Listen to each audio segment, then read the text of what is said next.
just to read 4 poems. I don't know, you will see. Snow leopard on the way to Jerusalem. What are you taking strapped to your back? What you eat now, you will vomit up later in the dark and eat again. You have diamonds in your eye sockets. At night you stand motionless on the street, one arm raised to protect you from the headlights. What is happiness to you? You've slit the rings of loved ones with your knuckles. Look how beautiful they are, dancing blurs in the shape of a creature running on all fours, with diamonds in the sockets of its eyes, tiny explosions that hang in the air long after the bodies have disappeared. Snow leopard on the outskirts of Jerusalem. With something shoved half up as we walk, no, bent over, we sometimes stop when we notice the shimmering, the plume of smoke in the shape of our house. We remember our house, something that has half buried itself inside us. Hands on our knees for support. We walk straddle-legged, is something swinging to and fro in between, with each movement, swinging between the knees, drawn half out of us, pale creature, in a sack, peering through the membrane. In the end, only that look will be capable of saving us. But what is draining out? Is anyone left anywhere who can still pronounce the name of where we've come home to? Jerusalem. The love we lost, the mother we lost, the faith we lost, the dream. Above the sand hill, the shivering oasis explodes as a starry sky the moment the sun sets. The stars we lost. We stand in the sun, arms around each other's shoulders and lean forward. Some bend their knees, others walk off shaking their heads. A few die. Legs and backs, the walls. Arms and heads, the roof. Eyes, stars. As long as we stand here, our house stands. The moment we leave, it will become paradise. The promise. Does anyone know the name of the night, of morning light, of mist? A sod torn out of the ground, thrown over the skeleton of a rock, like a spotted crow, to grow legs, flanks, a tail, the head that keeps turning towards us. The land that was promised to us, in the days when lands were still promised. Snow leopard, I looked for you on YouTube, but your counterparts is too good. And then I turned to page 235 of Tonkat by Peter, translated by Sherry Marks, where it said, the house had flesh-coloured bricks and a dark hallway, and I wasn't alone, and the walls breathed together with me, the man's voice next to my ear. And we are here in Cavendish Square. It has a double helix underground commercial car park. You may have enjoyed it. A statue of Prince William, Duke of Cumberland, was erected here in 1770 following his defeat of Charles Edward Stuart at Culloden in 1746, as you well know. This statue was removed in the 1860s after public opinion of him had changed. The plinth remained empty until 2012, when it housed a temporary artwork called Written in Soap, a plinth project. A similar sculpture that made in soap gradually eroded until it was removed in 2016. Awash, awash. In 1745, Cumberland was given the honorary title of Captain General of the British Land Forces, and in Flanders became Commander-in-Chief of the Allied British, Hanoverian, Austrian and Dutch, known as the Pragmatic Army troops, despite his inexperience. Footnote. Following 1757, the Duke of Cumberland never again held active military command, and he switched his attentions to politics. Prince William County, Virginia is named after him, as well as Cumberland County, Maine, Cumberland County, New Jersey, Cumberland County, North Carolina, and Cumberland County, Virginia.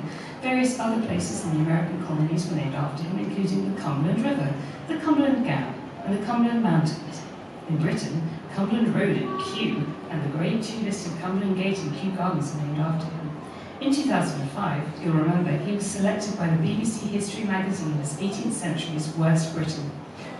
Following Culloden, Cumberland was nicknamed Sweet William by his Whig supporters and the Butcher by his Tory opponents. A thanksgiving service was held at St Paul's Cathedral that included the first performance of Handel's oratorio Judas Maccabeus, composed especially for Cumberland, which contains the anthem, "See the conquering hero comes." At home in Woodstock, in Oxfordshire, there is a sign that reads Family Butcher. I don't know how to interpret that. On page 191 of Tomcat by Peter, it reads, "What shame? Shame is seeing what you do in the mirror." And what follows is a quotation from Teresa of Avila, which begins, "We long for all novelists, I want to say, all novices, to be transparent mirrors burning." And Luke Gardis is the patron saint of the blind and the physically disabled, and in the 19th century, as you all know, she was also taken as the patron saint of the Flemish movement because of her inability to speak Walloon. Birth, blind people, childbirth, disabled people, Flanders, Flemish national movement, they all claim her. And I'm interested in ecstasy because I'm not good at dancing. This passage from Barbara Ehrenreich's 2007 book, Dancing in the Streets, A Collective History of Joy, page 85 reads, "The most flamboyant form of what might be called ecstatic descent, however, was the dance manias that rocked parts of Northern Europe in the 13th and 14th centuries, as you all know, and Italy a century later, as you all know. The first outbreak sounds like another cautionary tale about the perils of dancing. In Utrecht in the summer of 1278, as you know, 200 people started dancing on the bridge, as you know, over the Mosel and would not stop until it collapsed, as you know, at which point all the dancers drowned, as you know. 100 years later, in the wake of the Black Death, a much larger outbreak of dance mania again struck Germany and spilled out into Belgium. To quote sources at the time, peasants left their ploughs, mechanics their workshops, housewives their domestic duties to join the wild revels.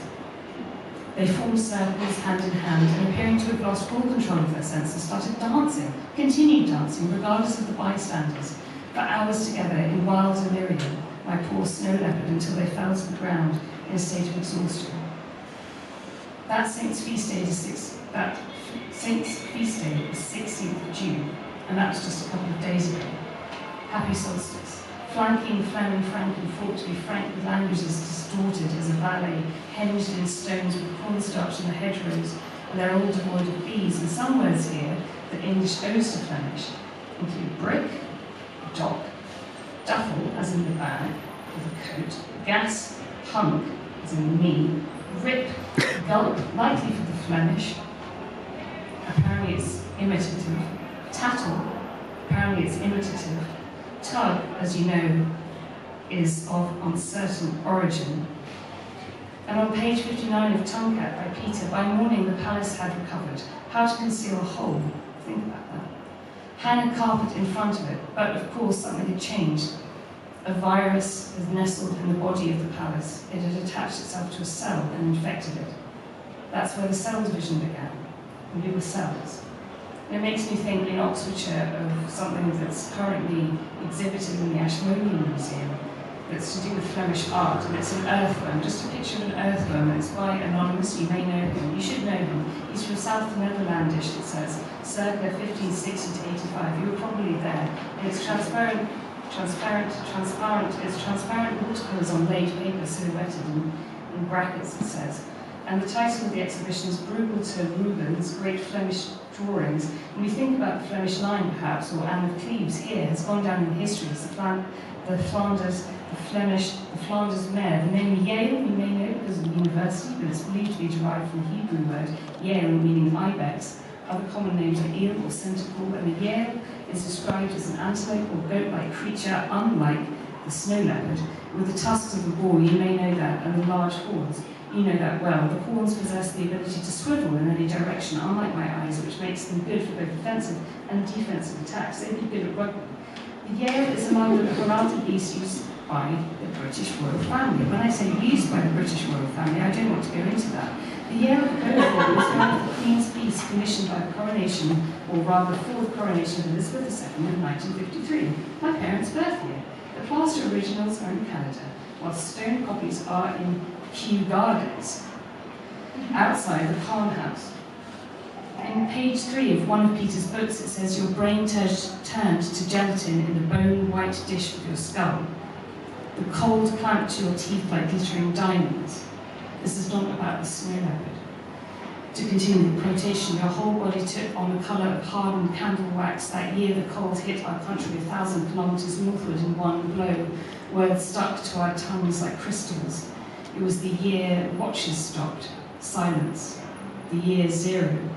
If you don't know about the double helix car park in Cavendish Square, I really recommend you look for the blue plaque to do with T.S. Eliot. He's all over Bloomsbury. Elsewhere, if we can append to this idea of year 0, T.S. Eliot's four quartets includes the phrase, the hedgerow is blanched for an hour with a transitory blossom of snow, a bloom more sudden than that of summer, neither budding nor fading. Join in now, not in the scheme of generation. Where is the summer? The unimaginable summer? 0 summer? Question mark? On one occasion, T.S. Eliot accompanied Epstein to the foundry where his Madonna in Child, a 411.48 centimetre sculpture to be placed in Cavendish Square, was being cast from lead and was kept for Madonna and Child. Happy Midsummer. This is almost over. By page 114 of The Man I Became, translated by David Colmer, but by Peter, it reads, when they started talking about places overseas where the eggs are as big as a child's head, about fruit falling into your hands with the branches and honey you can lick straight from the fork of a bough, I travel with them in my mind's eye. Sometimes I tell them my own story. I inform the police about which containers the stowaways are hidden in, but only if I think they are not strong enough to survive the dissolution about their promised land. And here we are, here I am, with Bruegels in his Babel Tower, Rubens and the fact that his adjective, Rubenesque, is something I put in the grateful category. I could be grateful to be voluptuous. I could be zaftig. I could be shaky. That means pertaining to shape.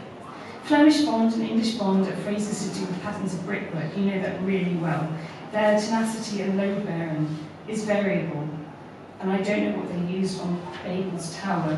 Maybe it was a worm cast, something like society shattered out at the end of what they were doing when they were carrying on, and there was the Tower of Babel. It was the subject of 3 paintings, as you know, by Peter Bruegel the Elder. The first, a miniature painted on ivory, was painted while Bruegel was in Rome, and is now lost. And this will soon be over, because like Babel, I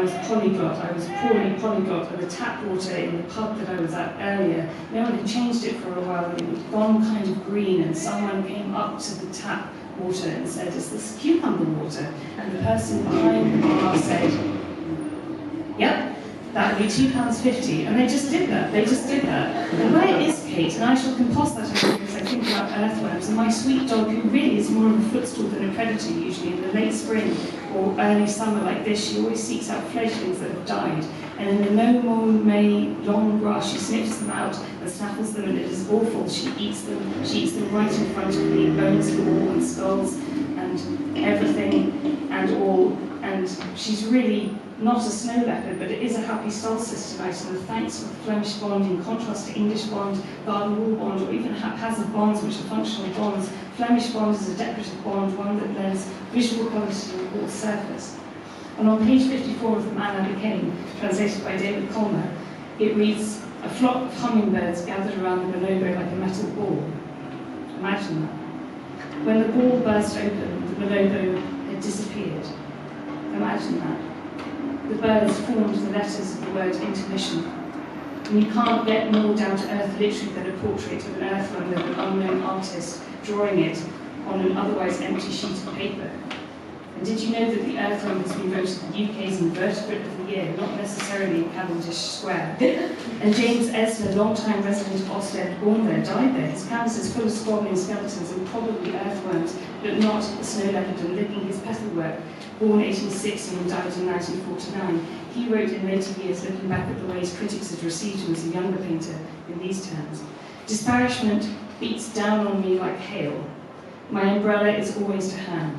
I am abused, I am insulted, I exist, I am mad, I'm simple-minded, I'm nasty, I'm wicked, incapable, ignorant, a cream puff gone rotten. My toddler daughter stepped on my glasses, and these are my second best glasses.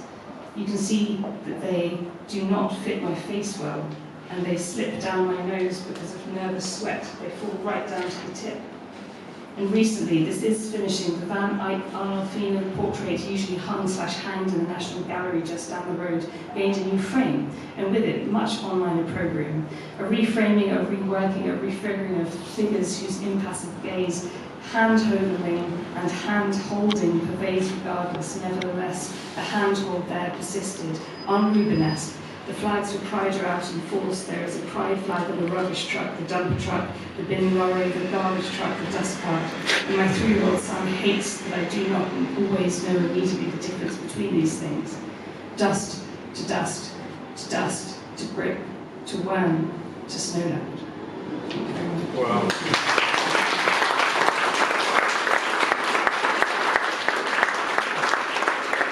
Good way to finish.